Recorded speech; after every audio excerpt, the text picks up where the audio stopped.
الحمد لله وكفى وسلام على عباده الذين اصطفى أما بعد أعوذ بالله من الشيطان الرجيم بسم الله الرحمن الرحيم في جنة عالية لا تسمع فيها لاغية صدق الله العظيم. سارے حضرات درود شریف پڑھ لیں. اللہم صلی علی سیدنا محمد وعلی آل سیدنا محمد وبارک وسلم. گزشتہ ہفتے جنت کے مناظر کے عنوان سے بات شروع ہوئی تھی. اس ہفتے انشاءاللہ کوشش کریں گے اس بات کو مکمل کر لیں اور مختصر انداز میں جنت کے مناظر ہمارے سامنے جو بچے ہیں وہ آ جائیں. میں نے گزشتہ سے پیوستہ ہفتے بھی کہا تھا کہ جنت کا ہم تصور نہیں کر سکتے اور جنت میں کیا کچھ ملنے والا ہے اس کا بھی ہم تصور نہیں کر سکتے. لیکن قرآن نے، اللہ کے رسول نے جنت کی کچھ جھلک انسانیت کو بتائی ہے. قرآن میں ان گنت مقامات پر جنت کا تذکرہ، جہنم سے ڈرایا گیا. احادیث میں کئی مقامات پر اللہ کے رسول نے کھل کر جنت کا نقشہ کھینچا، جہنم کا خوف دلایا. اس بنیاد پر جو حدیث اور قرآن میں جنت کا نقشہ کھینچا گیا ہے وہ ہم صرف نقل کر رہے ہیں. گزشتہ ہفتے ادنا درجے کے جنتیوں کی جنت کا نقشہ مختصر انداز میں پیش کیا گیا تھا. اس وقت انشاءاللہ سب سے پہلے ہم اپنی بات کو شروع کرتے ہیں قرآنی آیات سے. سورہ رحمان، سورہ واقعہ، سورہ غاشیہ اور بھی بہت سی سورتیں ہیں جس میں جنت کو بہترین انداز میں پیش کیا گیا ہے. چنانچہ سورہ واقعہ میں اللہ ارشاد فرماتے ہیں وَأَصْحَابُ الْيَمِينِ مَا أَصْحَابُ الْيَمِينِ.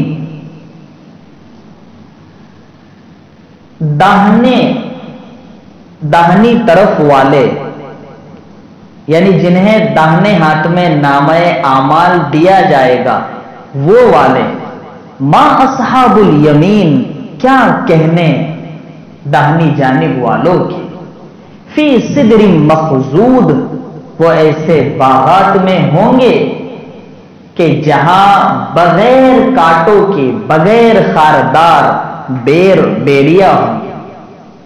وَطَلْحٍ مَنْضُودٍ، اور رکھے ہوئے آب خورے ہوں گے. وَظِلٍّ مَمْدُودٍ، اور گھنا گھنا سایہ ہوگا. وَمَاءٍ مَسْكُوبٍ، اور چلتا ہوا پانی ہوگا. وَفَاكِهَةٍ كَثِيرَةٍ، وہاں بہت سے کثرت سے میوے ہوں گے، پھل ہوں گے. لا مقطوعہ ولا ممنوعہ، جو کبھی ختم نہیں ہوں گے اور نہ ان سے کسی کو روکا جائے گا. وفرش مرفوعہ، اور اونچے اونچے تخت ہوں گے.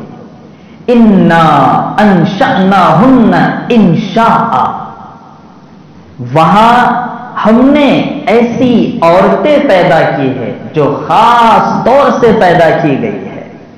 فجعلناہن ابکارا، انہیں ہم نے کنواریاں بنائی ہیں. عربا اترابا، جو محبوبہ ہوں گی، جو ہم عمر ہوں گی. سورہ رحمان میں اللہ نے بہت لمبا نقشہ کھینچا ہے، لیکن اس میں خاص طور سے چند ایک الفاظ اللہ نے بیان فرمائے. وَلِمَنْ خَافَ مَقَامَ رَبِّهِ جَنَّتَانِ، فَبِأَيِّ آلَاءِ رَبِّكُمَا تُكَذِّبَانِ فِيهِنَّ قَاصِرَاتُ الطَّرْفِ، یہ حور کا نقشہ اللہ کھینچ رہا ہے۔ کیوں کھینچ رہا ہے بھائی؟ حور کا تذکرہ اللہ کیوں کر رہا ہے؟ اس لیے کر رہا ہے کہ انسان حریص ہے، اپنی نظر پر کنٹرول نہیں کر پاتا، کم سے کم حور کا تذکرہ کر کے اس کے دل میں یہ خوف بیٹھ جائے، یہ داعیہ پیدا ہو جائے کہ میں نے دنیا والیوں سے بچنا ہے تاکہ مجھے یہ جنت والی مل جائے۔ فیہن قاصرات الطرف، وہاں کیسی ہوں گی؟ قاصرات الطرف، نظر جھکی ہوئی عورتیں ملیں گی۔ لم یطمثہن انس قبلہم ولا جان، کہ جنہیں نہ اس سے پہلے انسان نے اور نہ جنات نے جس پر تصرف کیا ہوگا، یعنی بالکل صاف شفاف۔ فَبِأَيِّ آلَاءِ رَبِّكُمَا تُكَذِّبَانِ، تم اپنے رب کی کون کون سی نعمتوں کو جھٹلاؤ۔ یہ جملہ اللہ نے درد بھرے انداز میں کہا ہے اور بار بار کہا ہے، 27 مرتبہ کہا ہے۔ اس لیے میرے بھائیوں، یہ تذکرہ ہمیں احساس دلاتا ہے کہ ہمارا اصل مقام، ہماری اصل جگہ وہ جنت ہے۔ سورہ غاشیہ میں اللہ ارشاد فرماتا ہے، فی جنت عالیہ وجوہ یومئذ ناعمہ لسعیہا راضیہ فی جنت عالیہ۔ جنت میں اونچے اونچے مقام پر ایسے لوگ ہوں گے جن کے چہرے خوش خرم ہوں گے، ان کے چہرے پر تر و تازگی ہوں گی۔ کیوں؟ لسعیہا راضیہ، جو انہوں نے کوشش کی تھی رضامندی والی کوشش۔ فی جنت عالیہ لا تسمع فیہا لاغیہ، وہاں کوئی لغو لہب کی بات وہ نہیں سنیں گے۔ فیہا عین جاریہ، وہاں بہتی ہوئے نہریں ہوں گی۔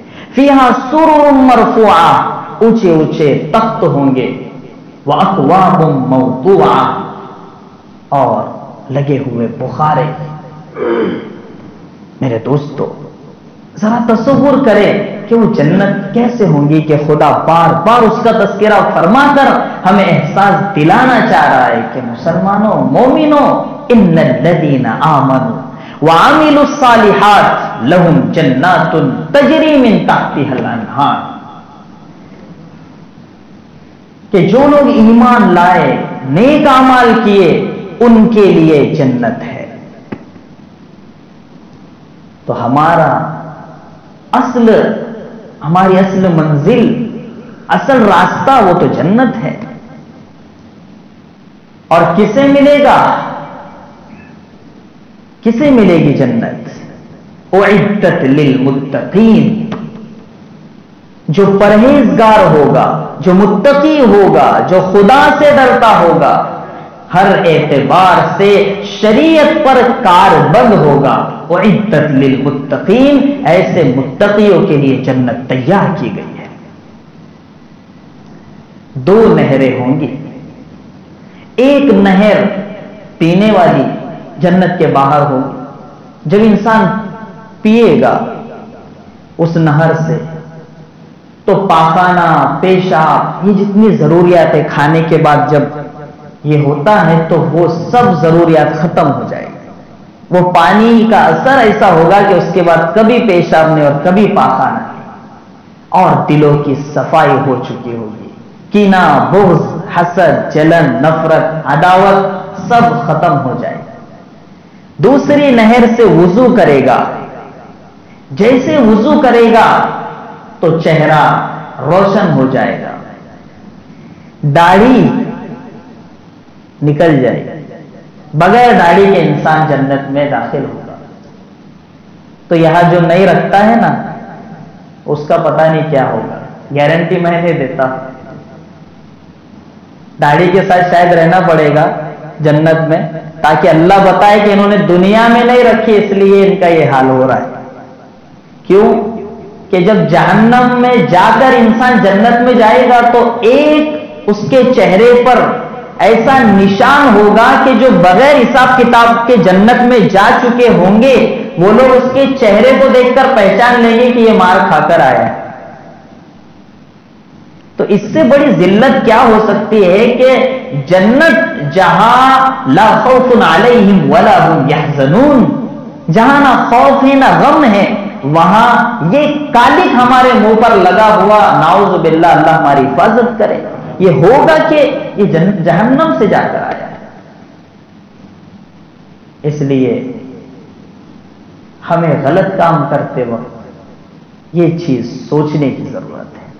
یہاں جس نے زنا کیا وہاں حور نہیں ملے گی، یہاں جس نے گانا سنا وہاں جنت کا گانا سننے نہیں ملے گا، یہاں جو اللہ نے جن چیزوں سے روکا ہے وہ چیزیں سب وہاں ملنے والی ہے۔ جب ایک بدو آیا اللہ کے رسول کے پاس اور پوچھا اللہ کے رسول مجھے میوزک بڑا پسند ہے، وہاں میوزک ہوگی؟ اللہ کے رسول نے فرمایا ہاں میوزک ہوگی، اور جب جنتی جنت میں داخل ہو جائیں گے اللہ ارشاد فرمائے گا کہ لگاؤ میوزک، لگاؤ دھن بجاؤ۔ اس وقت فیض نامی درخت، ایک جنت میں درخت ہے اس کا نام فیض ہے، اس کے پتے ہوائیں انہیں،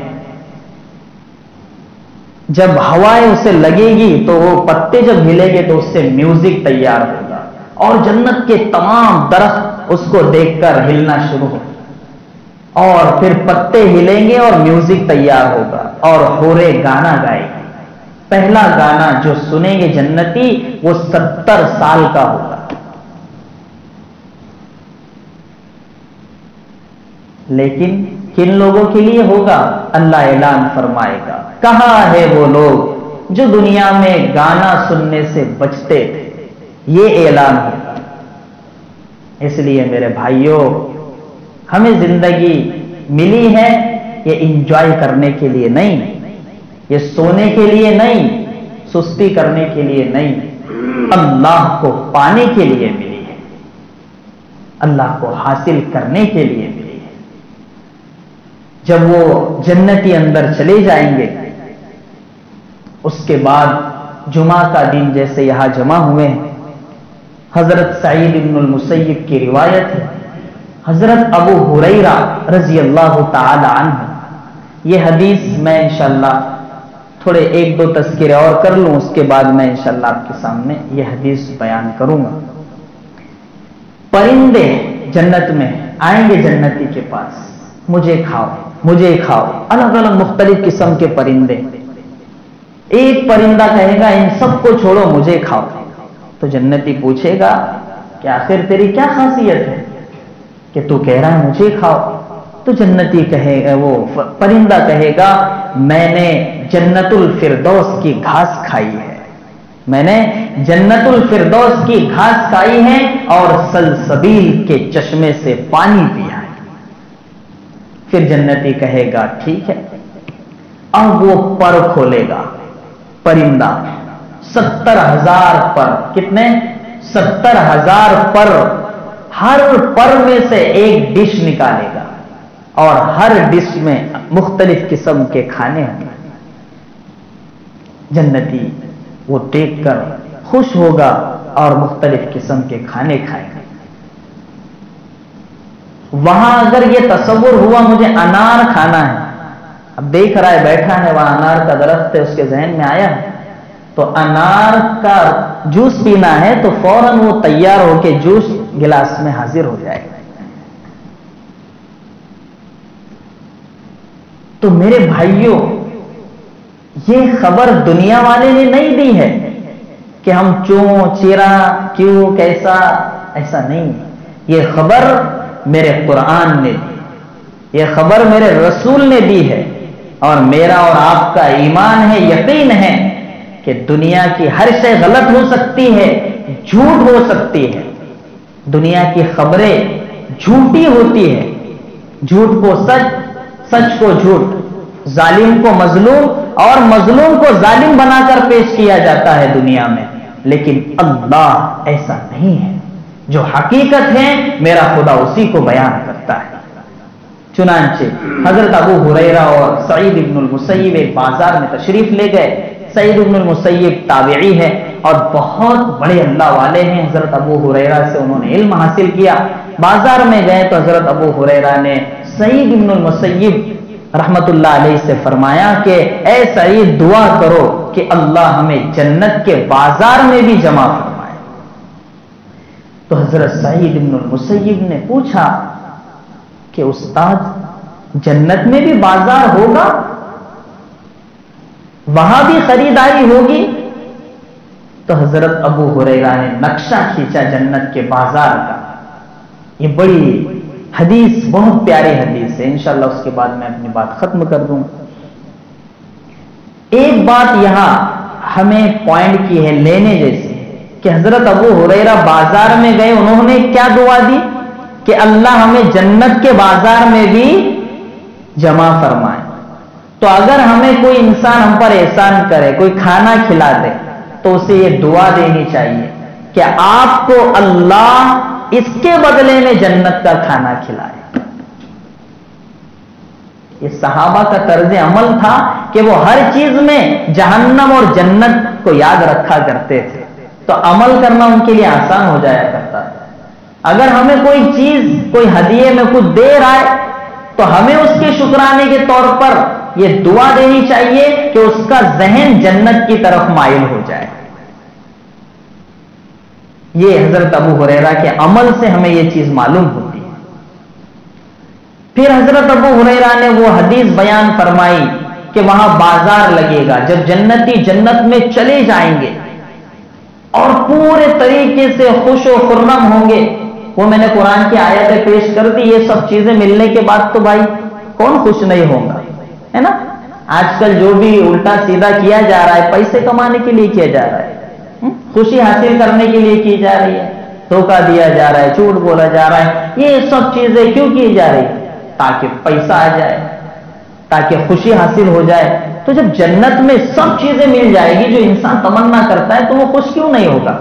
جب وہ جنت کے اپنے اپنے کمروں میں ہوں گے تو آواز آئے گی کہ چلو ایک بازار کی طرف چلو، تو جنتی نکل پڑے. اب وہ بازار ایسا ہوگا کہ وہاں ہر شے جو انسان تمنا کرے گا وہ اسے نظر آئے گی. اور ایسی چیزیں جنت کے بازار میں ہوں گی کہ جنتی جنت میں جانے کے بعد بھی اس طرح کی چیزوں کا تصور نہیں کر سکے گا. پھر وہ اپنی اپنی پسند کی چیزیں اٹھا کر لائیں گے. جمعہ کا دن ہوگا، جیسے ہم لوگ یہاں جمع ہوئے ورکن کی مسجد میں، خدا سے دعا کرتا ہوں کہ اللہ ہمیں اسی طرح جنت میں جمع فرما دے. تو وہاں جمعہ کے دن پروگرام ہوگا، جلسہ ہوگا، اللہ تعالیٰ اجتماع قائم کرے گا. جب بازار ختم ہو چکا ہوگا تو اللہ اور صدا لگوائے گا کہ آؤ ایک پروگرام ہے، ایک جگہ جمع ہونا ہے. اب سب جنتی اس پروگرام میں، اس جلسے میں، اس اجتماع میں جمع ہوں گے. اور سب جمع کس طرح ہوں گے کہ جس کے سب سے اچھے اعمال ہوں گے انہیں سونے کی کرسیوں پر آگے بٹھایا جائے گا. جس سے ان سے کمزور اعمال ہوں گے انہیں چاندی کی کرسیاں دی جائے گی. اس سے کمزور جس کے اعمال ہوں گے انہیں یاقوت کی کرسیاں دی جائے گی. میرے بھائیوں، ہمارے اعمال کیسے ہیں؟ اور اس سے بھی کم جس کے اعمال ہوں گے انہیں سائٹ میں بٹھایا جائے گا. جیسے دنیا میں ہوتا ہے نا بھائی، پہلے بڑے لوگ، اس کے بعد اس سے چھوٹے، اس سے، تو وہی نقشہ جنت میں بھی اعمال کے اعتبار سے ملے گا. تو جو کمزور اعمال ہوں گے اللہ ہماری حفاظت فرمائے اور ایسے اعمال کرنے کی توفیق دے کہ سونے کی کرسیوں پر بیٹھے، ہے نا بھائی؟ جیسی تمنا ہے ویسے اعمال بھی ہونا چاہیے. جو کمزور اعمال والے ہوں گے انہیں سائٹ میں ٹیلوں پر بٹھایا جائے گا. لیکن وہ ٹیلے بھی کیسے ہوں گے؟ مشک اور عنبر کے بنے. اب سب بیٹھ جائیں گے، محفل جم جائے گی. اس کے بعد اسرافیل جنہوں نے سور پھونکا، قیامت آئی، انہیں اللہ بلائے گا. اسرافیل میرا کلام پڑھو. وہ کلام پڑھیں گے خدا کا. ایسا کلام پڑھیں گے کہ جنتی سن کر مست ہو جائیں گے، اور ان کے کلام پڑھنے کے نتیجے میں ایک بادل اس مجلس کے اوپر آ جائے گا، اس میں سے اللہ تعالیٰ مشک اور زعفران کے چھینٹے ان لوگوں پر برسائے گا، پوری محفل خوشبو سے معطر ہو جائے گی، اور اس کے بعد ایک ہوا چلے گی، اور ہوا ایسی ہوگی کہ وہ جب لگے گی انسان کے جسم پر تو وہ خوش تر و تازہ اور سب کے چہرے کھل اٹھیں گے۔ اس کے بعد اللہ کی طرف سے شراب پلائی جائے گی۔ یہاں کی شراب تو زمین کو اوپر نے آسمان کو نیچے کر دیتی ہے، پتہ ہی نہیں ہوتا انسان کو کیا ہو رہا ہے، بھائی کون سی دنیا میں میں ہوں، کبھی ادھر کو جھولتا ہے کبھی ادھر کو جھولتا ہے، لیکن وہاں کی شراب عجیب شراب اللہ پلائے گا، اور جب انسان پیے گا تو اسے یوں محسوس ہوگا کہ اب کسی چیز کی مجھے تمنا نہیں ہے۔ پھر اللہ پوچھے گا، اے میرے بندو، اے میرے ایمان والو، اے میرے نام پر ستائے جانے والو، جو میں نے تم سے وعدہ کیا تھا اس کو تم نے پا لیا؟ کہیں گے خدایا ہم نے ویسا ہی پایا جیسا ہم نے ورکن کی مسجد میں سنا تھا مولانا سے۔ بھائی سن رہے نا، تبھی تو جواب دے پائیں گے وہاں۔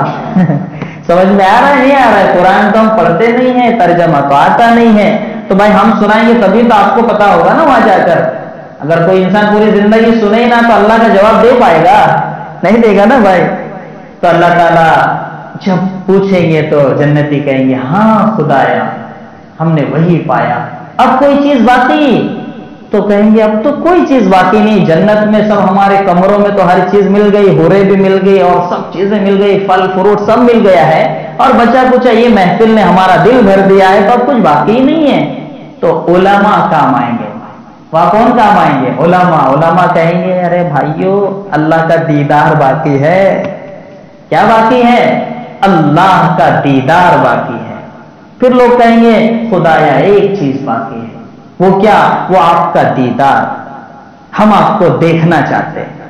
امیر خسرو نے لکھا ہے کہ جس خدا کو لوگوں نے بغیر دیکھے مان لیا، جن عاشقوں نے اس خدا پر اپنی جانیں بغیر دیکھے لٹا دی، تو جس وقت وہ خدا کا دیدار کریں گے تو ان کے دل میں کتنے ارمان جاگ جائیں گے۔ پھر پردے ہٹیں گے اور وہ نورانی جلوہ جس کو میں دل سے مانتا ہوں، آپ جس کو دل سے مانتے ہیں اور جس پر قربان ہونے کو ہم اپنا فخر سمجھتے ہیں، وہ خدا ہمارے سامنے آئے گا اور دیدار ہوگا اس خدا کا۔ جب لوگ دیکھیں گے تو کہیں گے خدایا ہم سے غلطی ہو گئی، ہم نے تیرے جیسے عظیم رب کے سامنے سجدہ نہیں کیا، فجر کی نماز نہیں پڑھی، سجدے نہیں کیے، خدایا ایک موقع دے دے، اس وقت میں تیرے سامنے سجدہ کرنا چاہتا ہوں۔ اللہ کہے گا وہ دنیا کے لیے تھا، یہاں کوئی سجدہ نہیں ہے، تم میرے مہمان ہو، میں تمہارا میزبان ہوں، جاؤ عیش کرو، عیش کرو جنت میں، گھومو پھرو کھاؤ پیو۔ اللہ سے دعا ہے اللہ مجھے بھی اور آپ کو بھی اس محفل میں شرکت کا موقع نصیب فرمائے، اس مجلس میں ہمیں شریک فرمائے۔ اللہ سے دعا ہے اللہ تعالی ہم سب کو جنت الفردوس میں اعلیٰ سے اعلیٰ مقام عطا فرمائے۔ یہ صرف ٹوٹے پھوٹے الفاظ میں ایک جھلک تھی، ورنہ بیان کرنے والوں نے، لکھنے والوں نے جنت کا جو تذکرہ کیا ہے، وائے اسے سن کر دیکھ کر ہم اپنے اعمال پر جب نظر ڈالتے ہیں تو ندامت سے نگاہیں جھک جاتی ہیں۔ اس لیے میرے دوست اللہ سے دعا کریں اللہ ہم سب کو کہنے سننے سے زیادہ عمل کی توفیق عطا فرمائے۔ وآخر دعوانا الحمدللہ رب العالمین۔ جن حضرات کی سنتیں رہ چکی ہیں وہ سنتیں ادا کریں۔